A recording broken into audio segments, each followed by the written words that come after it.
बातमीतील घटनेच्या वास्तविकतेची तुलना थेट पाहत रहा सांगली अपडेट। करजगी 4 वर्षीय चिमुरडीवर अत्याचार करून खून केलेल्या आरोपीस फास्ट ट्रॅक कोर्टात सुनावणी होऊन फाशी व्हावी, राष्ट्रवादी मिरज विधानसभा क्षेत्रप्रमुख महादेवदादा दबडे यांची मागणी।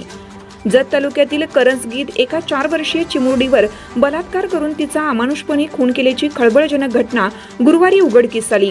खुनानंतर नराधमाने चिमुरडीचा मृतदेह पोत्यात घालून लोखंडी पेटीत लपवला होता। माणुसकीला काळीमा फासणाऱ्या या घटनेप्रकरणी पांडुरंग सोमनिंग कळी वय 45 राहणार करजगी या शेजारीलच नराधमाला उमदी पोलिसांनी तात्काळ अटक केली आहे। मात्र या घटनेची फास्ट ट्रॅक कोर्टामध्ये सुनावणी होऊन आरोपीस फाशीची शिक्षा व्हावी अशी मागणी राष्ट्रवादी विधानसभा क्षेत्रप्रमुख महादेवदादा दबडे यांनी केला आहे।